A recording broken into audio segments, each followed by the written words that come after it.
Our presenters are Jeff Neiman and Greg Rossier. Jeff is the Chief Executive Officer at Medowit, and he leads the team over 1,000 different clients that Medowit has today. His focus is obviously helping to grow the company and provide strategy as we move forward. Before joining Medowit, he was the Chief Operating Officer for Navigant.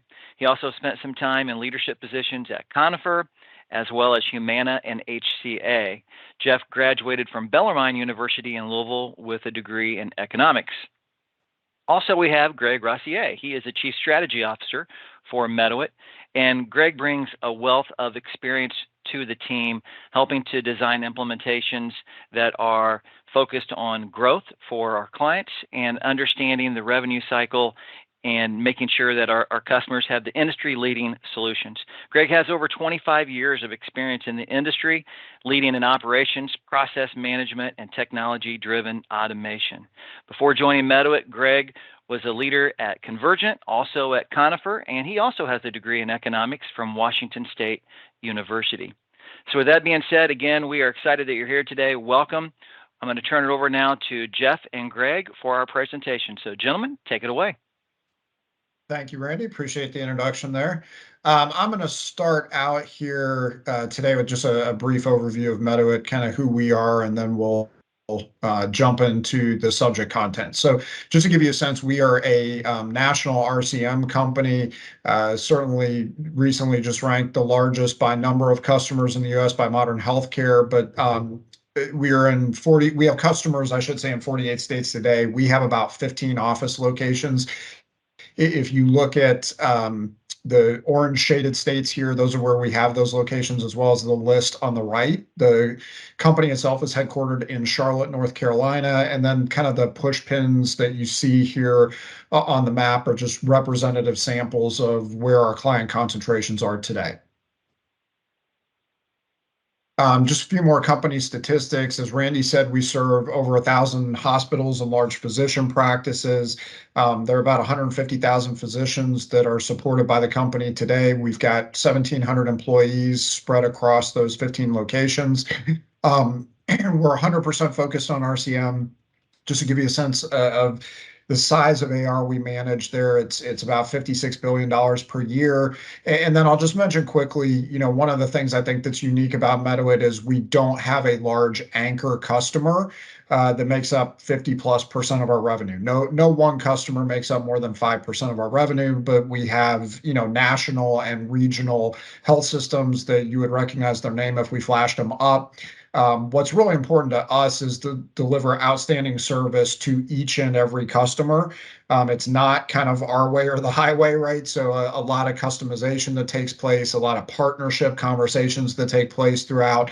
And that's partially what we're going to talk about today is how do you build the most effective patient contact solution and not rely solely on one or two tools, but really, get after being able to communicate with patients at the right time, at the right place, using the right methodology. So it's really about being a great partner at the end of the day, and something we pride ourselves on is feedback from our customers and our reputation as a result of that, and are very proud that in our most recent survey, we received a Net Promoter Score of 68. If you're not familiar with Net Promoter, those go from -100 to +100. So a 68 is kind of compared to single digits for the industry as an average. So, again, something that as a company, we're very proud of, being able to partner and deliver outstanding solutions and get great feedback on the solutions we're delivering, some of which we're going to talk about today. All right, again, this is just a depiction of the capabilities of the company front to back. I'll say, what we're talking about today is really patient engagement on the far right side of the chart. So I won't spend a lot of time on this, but, a lot of technology out there today. There's a lot of new companies bringing new technical solutions to the market saying, you have to have this, it's going to drive these great results. And part of what we'll talk about is kind of the myth versus the reality in some of those pitches.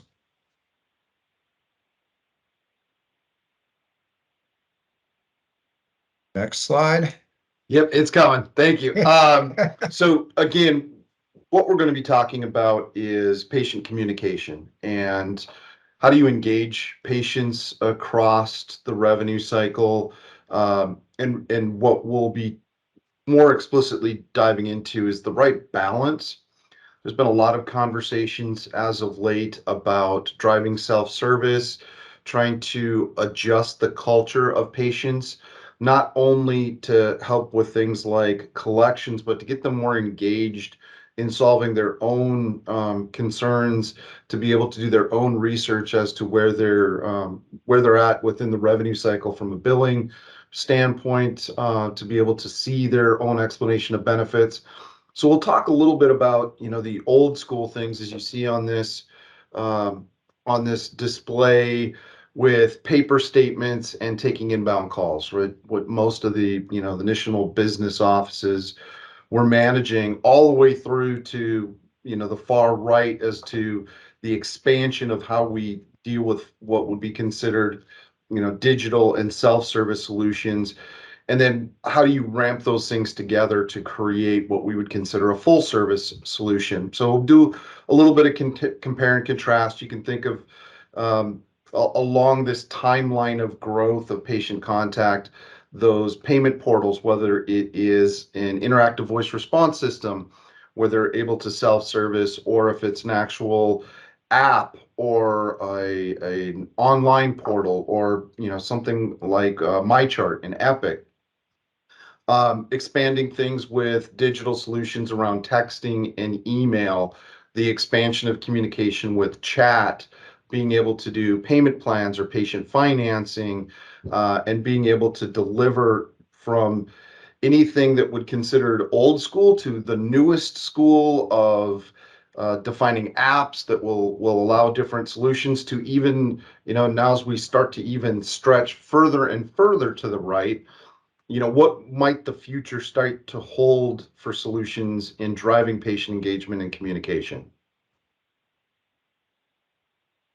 All right, so we're going to start out with, a solution that we think is probably the most advanced. I'll be candid and say we see the least penetration of all the solutions we're going to talk about today with this, but this is certainly kind of leading edge self-service solutions that can be delivered to patients, right? And what that is a telephone app. So whether the app is specific to your facility or your system, or whether it's something like we offer a very specific patient concierge app that multiple customers can use, the same app, but each version of it is customized to their instance. It's something a patient just downloads from the Google Play Store, the App Store, to their phone. And then you've got something planted on their phone, as creepy as it is, where you can track them if they give you those permissions, and message them and get feedback kind of real time from them. So again, some of the more slick capabilities that we've seen with this are built around geofencing, where a patient enters, kind of the premises of your facility. They drive into the parking garage, or the drive up to the facility or something, and you instantly know that they're now on campus, and you're able to send them a welcome message via text to their phone or to the app itself, either one, right? You could send them directions on where they're supposed to go for the appointment that particular day. And then again, with geofencing, once they complete the appointment and leave and walk off premises, past that geofence that you have set up, you can send them again a thank you message, maybe a link to a patient survey, so that you can get immediate feedback while the experience is fresh in their mind about how things went that day. But a lot of patient engagement options that you can build via an app. Bill pay is certainly one of those options, right? So some of the capabilities, for example, that we've got on the app that we provide include being able to take a picture of or scan in your paper statement that we would mail out, right? There's a QR code on it. They can focus in on the QR code, and it will automatically download their statement to the app. They can point to different areas on the app, and the avatar, you'll see Eve, the little patient concierge avatar at the bottom of this page here, walks out and explains to the patient exactly what they're looking at on their bill. So she's pre-programmed to explain different areas of the bill that they might point to and ask questions about. And then again, you can use the app to link the patient directly into your payment portal, whether that's Epic MyChart or some other payment portal that you have, or even link directly into the call center. So the patient looks at that and says, I've got questions. This doesn't make sense. I'm not ready to make a payment. They can click on talk to somebody now and be able to dial in or even chat live with somebody. So all kinds of options that nowadays that almost everyone owns a cell phone, you can put at their fingertips. Again, we see this as fairly leading edge technology. Typically 1 to 2% of the health systems or hospitals or physician practices that we talk to have adopted a downloadable phone app, but it is going to become more and more common over the course of the next 2 to 3 years in patient engagement. Yeah, so I think in total we're talking really all the way from old school, send a statement, take a phone call, all the way through to the newest age solutions and everything in between. I think you'll hear us talk about in several different times throughout the conversation in the next 45 minutes or so, just how do we continue to stretch to the right? And what does it look like when you start to compare and contrast different opportunities? All right, so just kind of the goal today and what we plan to cover. We do want to talk about self-service solutions, right? There's a big push in the marketplace that you've got to have self-service capabilities. Patients need to be able to do everything via web. What beyond web consists of self-service? We'll kind of talk about that a little bit. What are all the different options and capabilities? At the end of the day, we hope we're going to convince you today, patients do need personal assistance to augment self-service. We hear a lot of people pitching that self-service is the be-all, end-all, and if you just put it out there, magically all of your patients are going to jump over in self-service tomorrow. Or if not all of them, I mean, we've heard pitches literally like 75% of your patients are going to move to self-service. We'll share some experience and statistics with you today that would indicate that's probably overly optimistic by a long shot. So you can't go all in on self-service. You really need to focus on all different contact methodologies with patients and maximizing your capabilities to get that right combination of self-service and full service capabilities.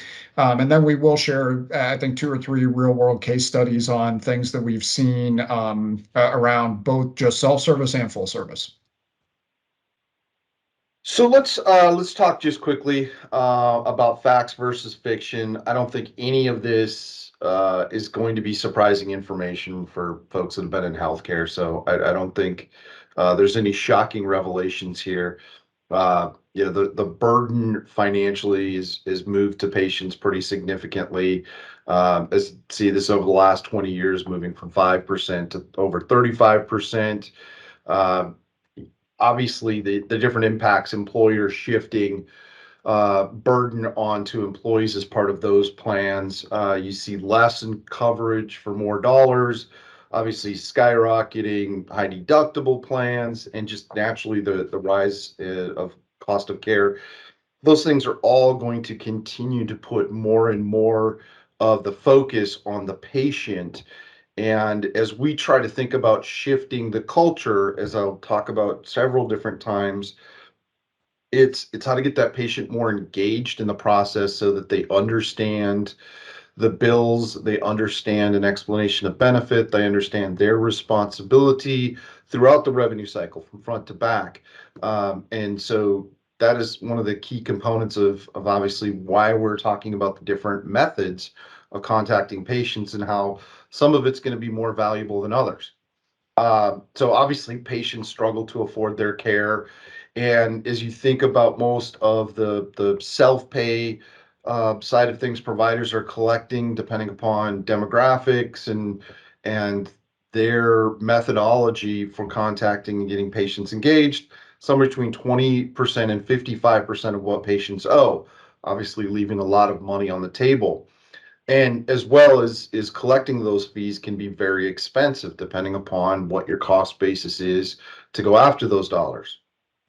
So self-service or digital solutions really, obviously, they have a lot of value to them. Being able to use an interactive voice response system, which is, leading into more of an AI voiced solution over time, gives them the ability via phone to self-service, to be able to identify if there's insurance that needs to be added, if there's the ability to make a payment, to be able to access information, similar to what would be on a web or a patient portal access. The ability to be able to communicate via texting, or whether you're talking about doing it online or via phone app, any way, shape, or form that you're helping them gather more information, communicate easier in a self-service world. All of that is hugely beneficial, again, to changing behaviors. And then obviously it's convenient for the patient, because a lot of those services are going to run 24/7. They're going to give the ability for the patient to communicate. And we also obviously see the impact of what younger patients coming into the cycle that are used to using more technology than actually talking to people is going to have a longer term impact. I think today we still need to look at what the patient base looks like in general, versus what it might look like in 20 or 30 years from now. And then, most importantly, the reason why there's so much focus on the self-service and digital side of things is that cost perspective, being able to lower the cost of a 55 or 60 cent letter statement going out to a patient versus, an email that's going to cost a couple of cents, or a text message that's going to cost less than a penny. You start comparing and contrasting those three methodologies for reaching patients, and just the ability to lower that base cost is pretty significant difference. And the more you're obviously training people to use those self-service solutions, the less impact you're going to have to use more of that historical, just sending a statement via mail. So some of the things, though, to take note in why the theory behind self-service and digital solutions, and some of maybe the comments that are being made across the industry, is theoretically it'd be great if we can just get everybody to use self-service and not have to send statements, and get everybody engaged earlier in the process. But across such a wide variety, we were able to look at 1,000+ clients and millions of conversations and phone calls a month. And as you think about the Medicare age patients, they're still preferring that paper statement in the mail. They're still preferring a conversation directly with a very experienced, empathetic agent to be able to talk them through. As we think about the phone calls that happen from the initial point of patient liability, those first phone calls in the first 45 to 60 days, they're more problem solving with the patient than they are talking about the bill and collecting the money. Why wasn't this covered? Why do I owe this? Did you get my secondary insurance? All these different components. We have seen such a dramatic shift in the first 45 days. You really have to have expertly trained agents that know how to solve those problems. And specifically the Medicare age patients, they're still reaching out. So if right now 50% of the people still want to pick up the phone and talk to somebody, they're not going into the self-service, and they're handling those more complex payment issues. And so if you think about it, 50% want to pick up the phone, want that paper mail. What about the other 50%?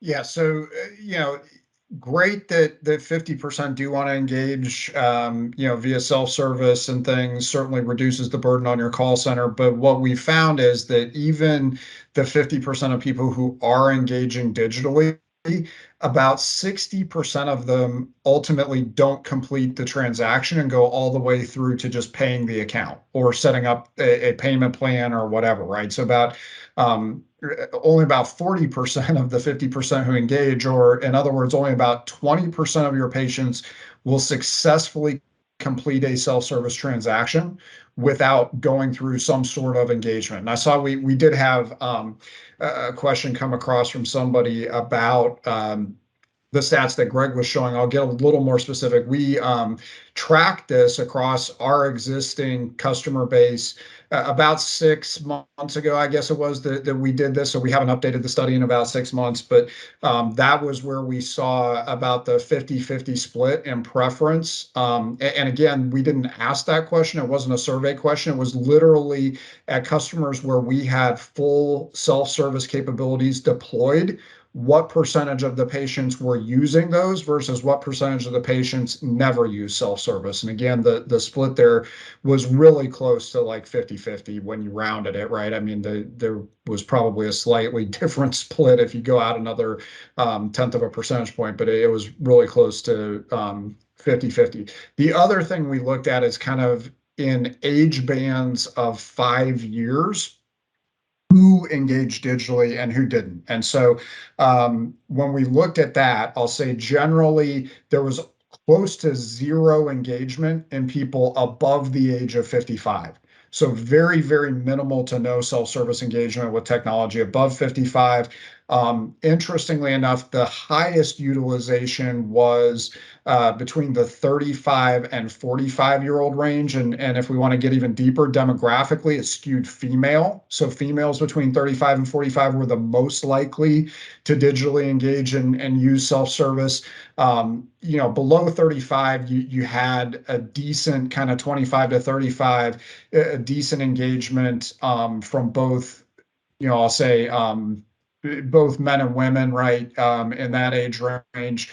That aside, once you get past 25 or below that, there just weren't that many patients that were actually guarantors themselves. So we sort of discounted the data and didn't include that in our study. But that hopefully breaks down a little bit more around kind of who's engaging and why we kind of made the statement of Medicare age patients tend to be less likely to engage digitally. I mean, you're in the single digits or less with that population and engaging digitally, right? And like the personal example is just my mother, who's 75, knows what I do for a living. And I asked her about it one day and she was like, hey, I get these texts sometimes from doctors or hospitals about paying my bill. And she was like, I don't even answer them. If they call me, I pick up the phone, right? In her generation, it's rude not to pick up the phone. So whereas my generation, we just hit forward to voicemail, she actually answers every single time somebody calls her cell phone. And she would just tell them, send me a paper bill. And as soon as you send me a paper bill, I'll pay you. Right. So here's a situation of somebody who isn't going to engage digitally at all. I mean, it's just a one-off situation, but I think it's indicative of that 55 plus age group. And again, not all of them. I don't want to generalize. There are some who will engage, but the overwhelming majority still want paper bills. They still want to pick up the phone and talk to somebody if they have questions or concerns about it. It definitely skews out by different age bands and engagement levels. And interestingly, even what we have started to see, and this is a little anecdotal, this isn't part of a study, but some of the younger folks, like let's say sub 30, tend to actually have pretty high engagement. There are a lot of the folks that are on this slide where they start to engage digitally.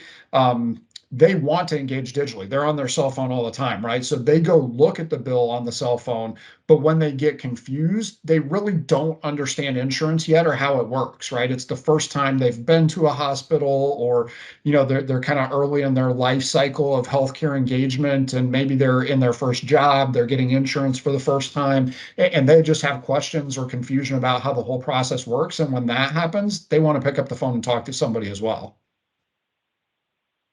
All right, next slide.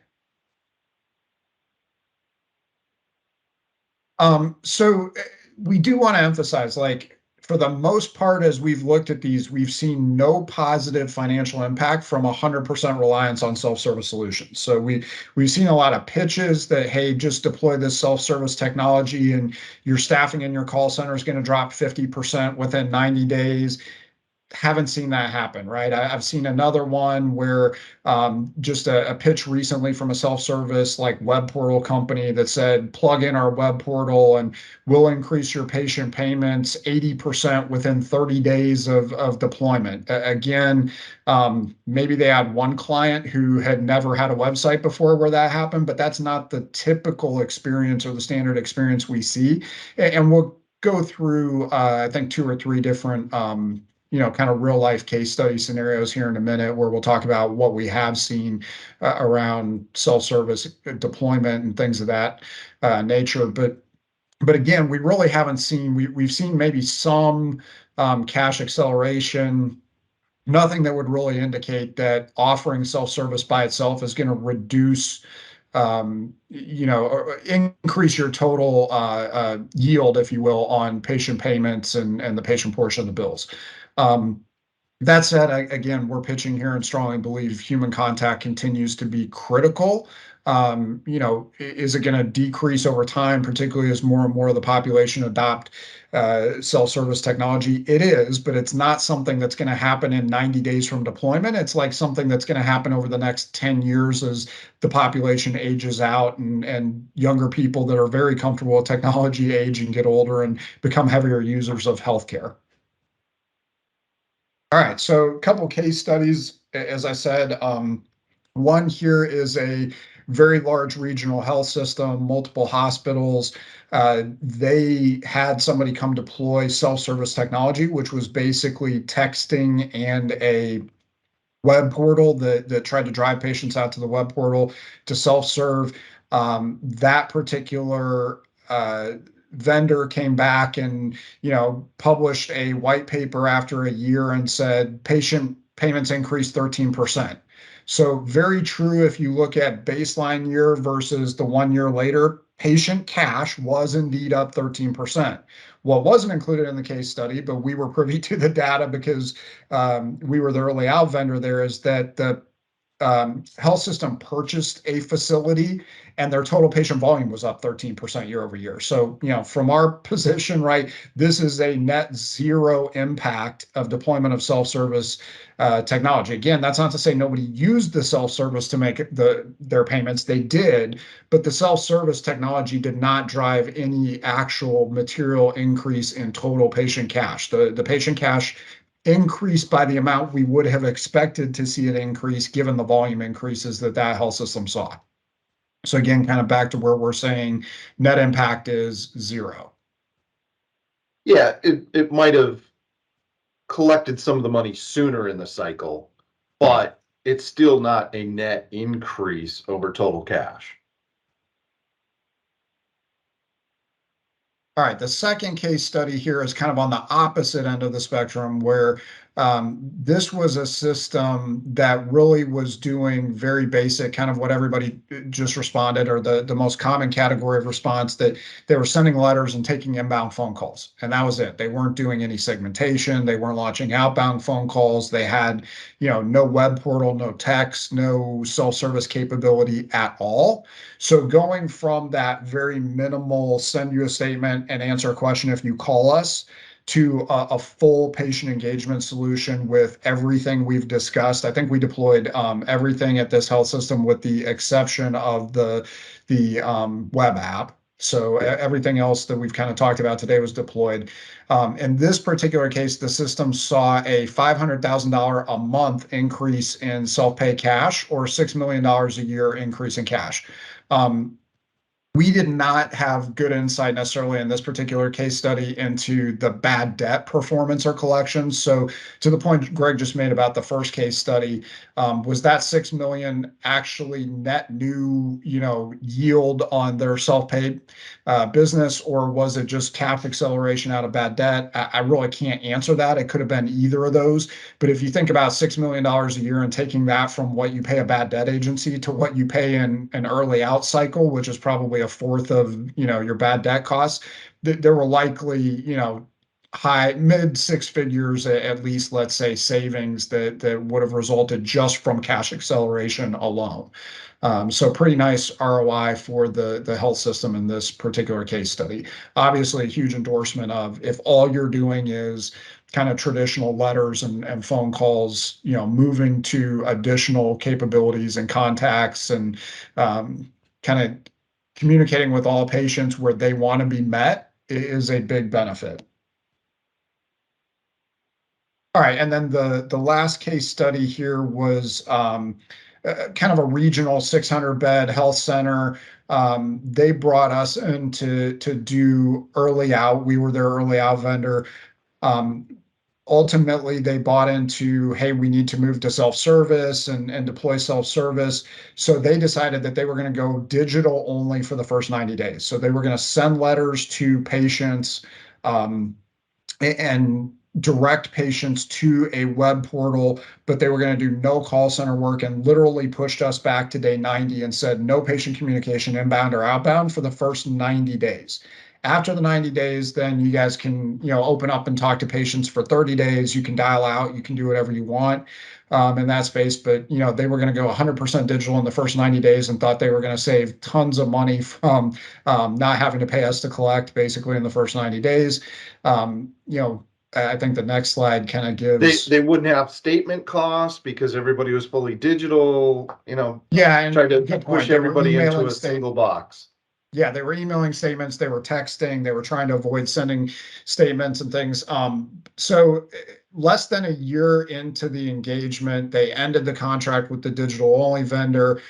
Patient satisfaction actually declined. I think there was a question that came in about, are there surveys on patient experience about self-service versus full service?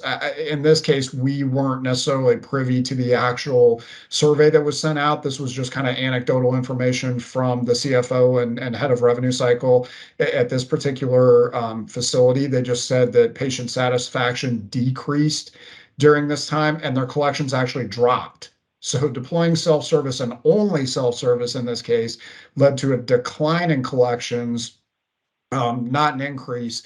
And so we were brought back to say, okay, go back to day one here and deploy all of your patient contact solutions.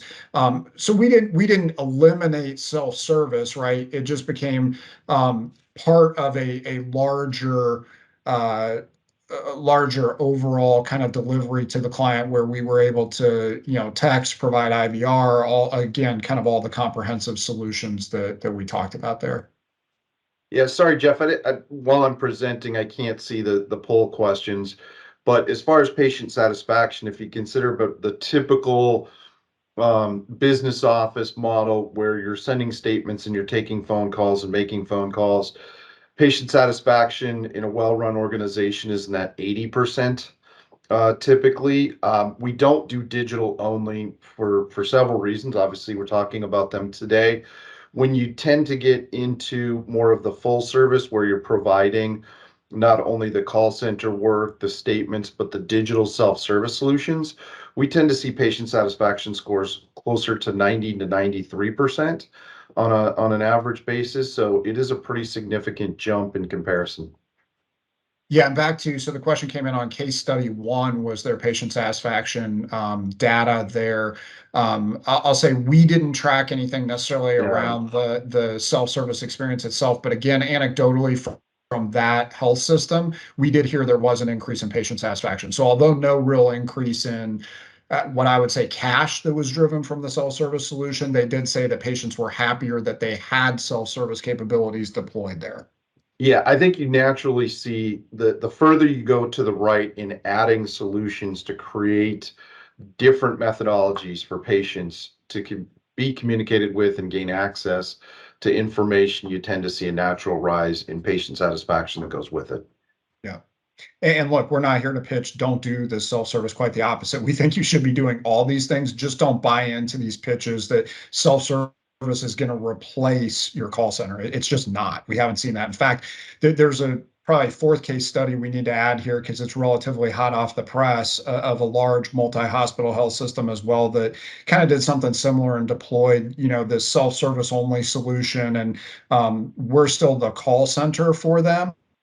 But 90 days post deployment, our calls have actually increased, not decreased, right? So their model was by this point, their calls would be down probably 25% or more, and they're actually up 13%.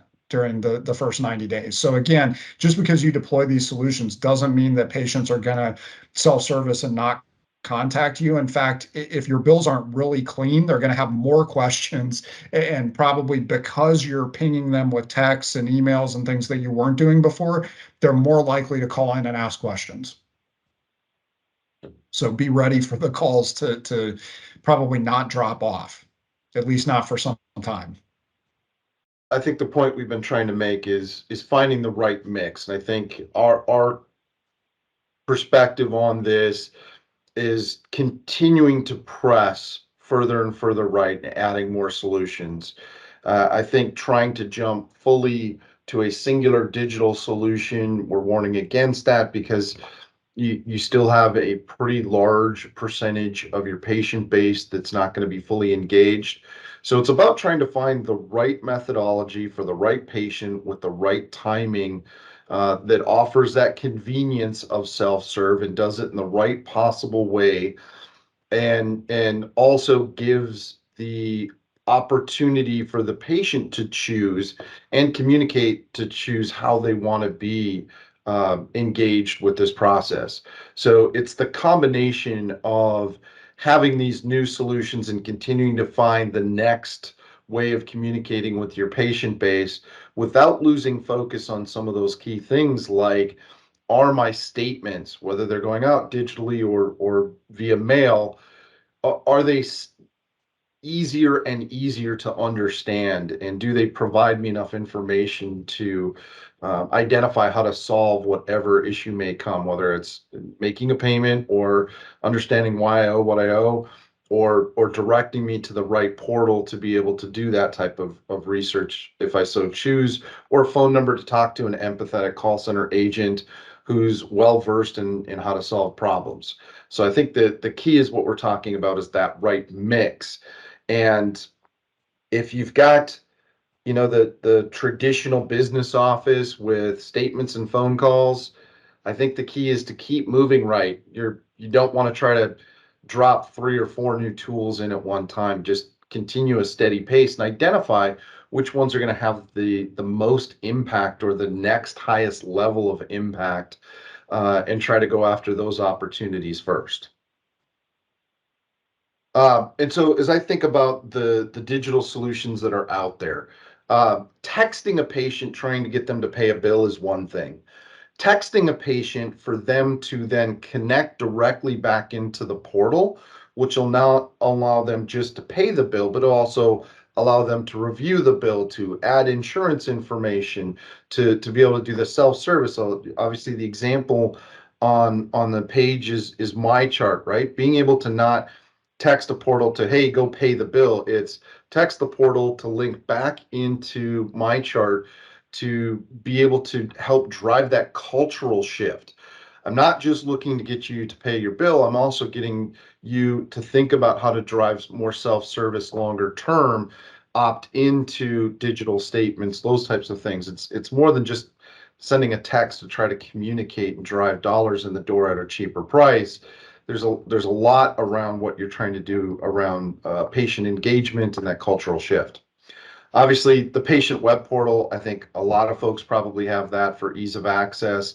The apps, I think, are starting to become futurescape that's in reality, and being able to use those to tie in not only the back end of the revenue cycle, but as you start to think about the front end of the revenue cycle, with the geofencing as folks are coming into the facility for services, when they're leaving, being able to deliver alternative messages directly so that the facilities or their leadership can communicate to those patients. It's all about how you're trying to engage a patient from before they have services all the way till after they're gone, and driving those patient satisfaction numbers up through the roof. And then all the traditional components about how you're going to contact a person. And obviously we want to drive more digital solutions from a cost perspective, but also to give that right match for the right person and what their opportunities are. And then I can't preach this enough. Having been in different components of healthcare and dealing with patients and customers for 30 years now, I think you always have to heed the one warning of that case study about trying to go full digital. I think that blew up a little bit because they didn't have the same access if they had a question or if they didn't understand the digital process, just to be able to pick up the phone and talk to an agent. And I think the key these days, you have to have educated agents that are not only empathy driven, but also understand how to solve problems and the complexity of being able to explain why you owe what you owe. And so I think those things are important. And that is same as true as who's on the phone to who's handling texting information back and forth, who's handling chat information back and forth. There's obviously the simplistic things that are being done by chatbots and things along those lines. But as you think about more, the deeper interactions where you've got to go past those, having the right type of person that is manually handling those conversations back and forth. Additional considerations, if you are looking to really drive um, that next level component to a call center that's supporting your patient base. Are you using voice analytics or speech analytics technology to not just record the calls for use in training, but also to analyze those collection calls? That technology should be able to help you evaluate what are some of those root causes. What are patients saying on a more consistent basis that either shows why they're very satisfied or where they're not satisfied with solutions? That will help you identify what you need to do differently and what you need to reinforce within your overall patient engagement process. What you're using there, as well as with patient satisfaction surveys, you're trying to capture that voice of your customer and what it is that drives the value, what they have the most concerns with on a consistent basis, that you can then use that feedback loop to go drive improvements into whether it's an estimated patient liability component or a registration or a care issue. All of those things I think are important if you're going to have people talking to your patients, especially in this day and age. There's a lot of additional technologies that can help drive that performance. All right, so with that, that brings us to a conclusion. And Randy, any final comments, or we can open up for questions as well, I guess, if there are additional questions that we didn't. Yeah, if anybody has any cover. additional questions, now would be the time to ask. And while that is happening, I wanted to thank everybody for joining us today on behalf of HFMA and on behalf of Medowit. Thank you, Jeff and Greg, for sharing with us today. Thank you for everybody joining us. And certainly, if there's any other questions after this, you can feel free to get a hold of Medowit at the contact information. We will be having the presentation sent to everyone who has joined today, so that will be coming as a follow-up item as well. So I do not think that I see any other questions as of yet. So with that being said, Jeff, Greg, everyone. Oh, we do have one question. Jeff said, if you're looking to expand communication capabilities, is there a progression of options that you should deploy? Greg, you want to take that? Yeah, I think depending upon what you've already got, as I mentioned, if you've got your business office that's doing more of the traditional, for me, having a patient portal should be a given. If it's not, that's job one. The patient portal is going to be for your web as well as phone. But obviously, the one that seems to be driving the most value these days is texting, and not, as I mentioned before, not texting just to get payment, but texting to loop people directly back into the portal. I click a button, it loops me back into the portal. I'm able to identify and solve more problems at that point. I'll give you an example. Most phone calls outward to try to reach a patient might give you 8% of the time people are going to actually pick up the phone and answer and talk to you, maybe higher than that, 15% or so. Text these days are probably getting more like 20% that are not only connecting to the text, but hitting the link button and going to the portal. And off of those text messages, you're typically getting less than 1% of the people that are making a phone call and less than 1% of the people that are putting a stop message in. And so the texting to portal seems to be the greatest lift compared to normal call center activities, normal solutions. With things along the lines of chat, the value just isn't there as significant. It doesn't drive as ease on self-service. I think those will become valuable additions, but only if you've really stacked up most of the bigger value functions in front of it. All right, I think that's it. Thanks, Greg. Thanks, everybody, for taking the part of your day to join us. We appreciate it. Hope you guys have a great day. Take care. Thanks.